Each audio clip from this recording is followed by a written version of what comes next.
Only one very specific type of human being ever truly outlasts a narcissist, and it is almost never the person people usually imagine. The ones who appear traditionally strong or powerful often collapse when they try to fight them directly. Those with perfectly defined boundaries usually leave early, long before the deeper psychological shift can even begin. Carl Jung once suggested that the unconscious mind makes its choices long before the conscious brain can understand the reasons. A narcissist never forms attachments by chance. Their attention is calculated. They quietly attune themselves to a certain nervous system, a familiar emotional history, a particular kind of resilience that matches their own dysfunction, much like a lock recognizing the exact shape of a key. But here is the detail that is rarely spoken aloud. The survivor is not the calmest or the most self-aware person in the room.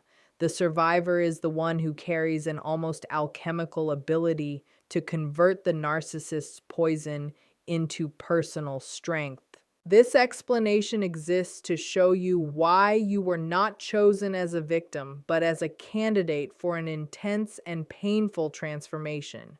Stay with this until the end, because the very trait that drew them toward you is the same tool that will eventually dismantle their control. You were chosen by the narcissist because your early life trained you to endure what others would immediately reject.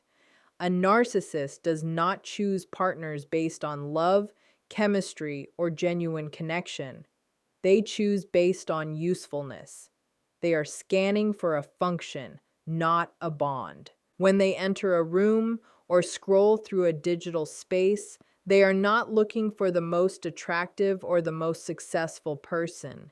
They are searching for the individual with the greatest capacity for emotional labor. They are searching for someone who will carry weight without complaint. They are searching for you. But why you specifically? What signal did you give that told them to move closer?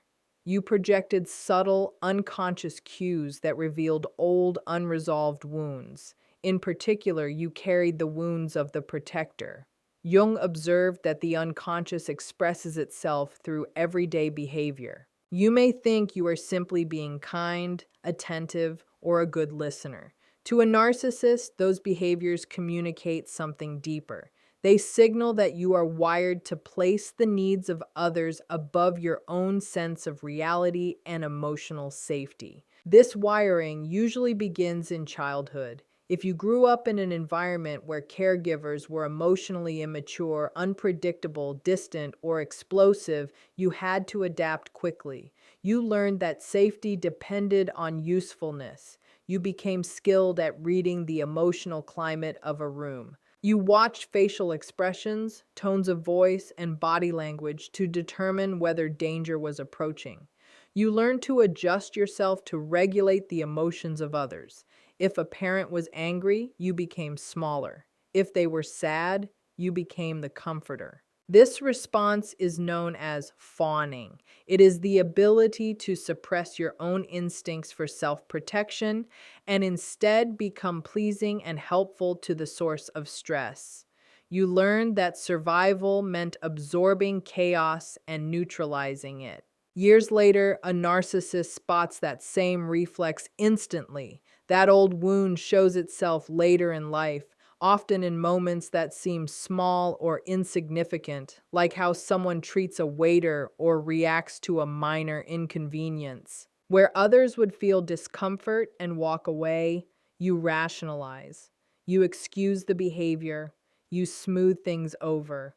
Without realizing it, you absorb the emotional cost of their actions, and the narcissist notices immediately. They recognize someone who will work for approval even when it is not earned. They see a person accustomed to walking on eggshells. They need a container for their internal shame and emotional disorder, and they believe you can hold it for them. You were chosen because you are an expert at endurance.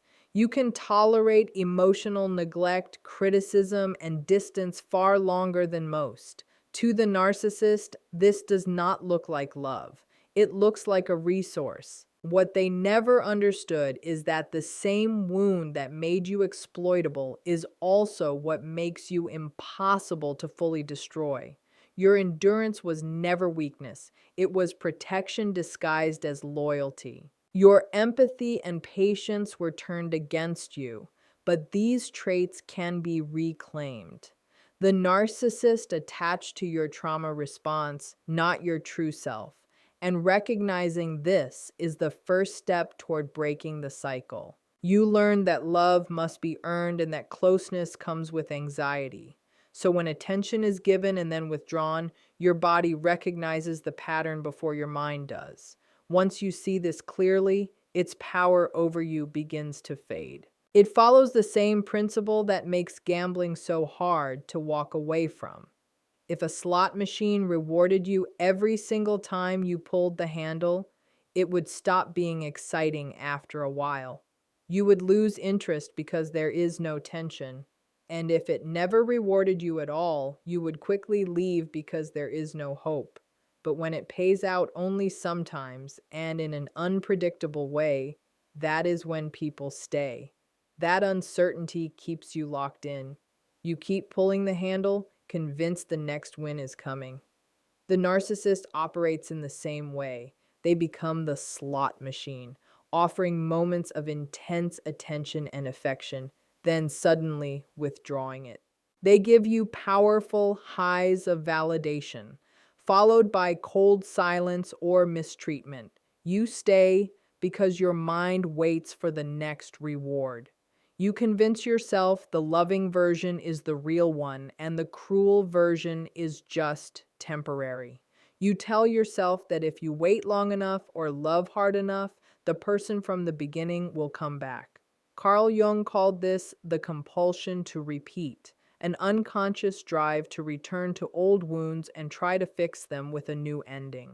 Without realizing it, you project unmet childhood needs onto the narcissist. You hope the emotionally unavailable person will finally choose you. You believe that if you prove your worth, they will stay. You are not just attached to them, you are attached to your past. This bond is tied to unfinished emotional business, which is why it feels so intense and difficult to break. That is why leaving feels impossible even when you see the lies and manipulation clearly. Your logical mind understands the truth, but your emotional system is trapped in a cycle. Your body becomes addicted to stress followed by relief. You confuse intensity with intimacy. Because of this, peace feels boring and stability feels empty. You mistake calm for a lack of love.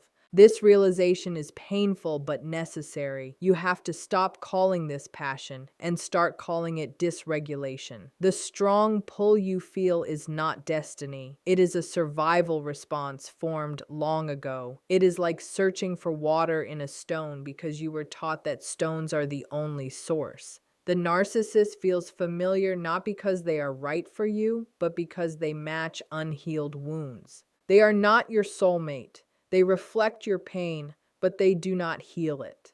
They deepen it. When you finally understand that this familiarity is a warning sign, the spell weakens. The anxiety in your body is not telling you to stay. It is asking you to leave. You realize you have been living on hope, hoping that suffering now could somehow change the past. Awakening begins when your nervous system stops confusing fear with love. Your survival instinct stops protecting the narcissist and starts protecting you. Many believe the narcissist wants to destroy you, but the truth is they need you functional. They want you tired enough to stay, but strong enough to serve them. They rely on your endurance. They make a mistake by underestimating that endurance. They assume that because you accepted mistreatment for years, you always will. But there is a psychological limit. There comes a moment when survival turns inward. This moment is quiet. It may happen while driving home, sitting alone, or watching them sleep. There is no drama, only clarity. You suddenly feel a deep exhaustion, not emotional but physical, like it is in your bones. You realize you cannot continue. This awakening does not feel cinematic, it feels final. You look at them and feel nothing. No fear, no anger, no love. They appear ordinary. The emotional spell is broken. Jung described individuation as becoming your true self, often through the collapse of a false identity. The bond with the narcissist forces this collapse. You tried everything, being perfect, patient, understanding, healing. None of it worked. Eventually, the part of you that needed their approval to exist fades away. You realize they will never truly see you. Their promises are only tools to gain more time. In that moment, the fear of losing them disappears. A deeper truth replaces it. You are losing yourself, and that is the one loss you cannot accept. This realization changes how you respond to them. They start another familiar argument.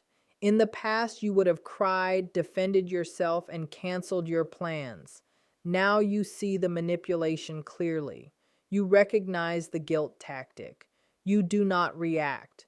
You calmly acknowledge their words and continue what you were doing. You have shifted from participant to observer. The narcissist depends on your emotional reactions to feel powerful. When you stop reacting, you leave their world. This detachment can feel numb, but it is not weakness. It is exhaustion.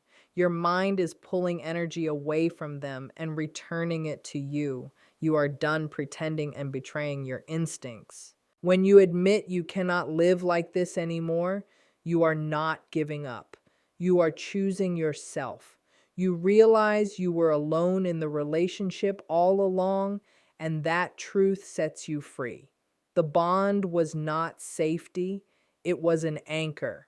The same strength that kept you there is the strength that will help you leave. Their power depended on your energy, not your love. They fed on attention, both positive and negative. When you become neutral, calm, and unresponsive, their system begins to collapse. They may try charm, guilt, or crisis to pull you back in. But once you see the pattern clearly, it no longer works. And that is where their control ends.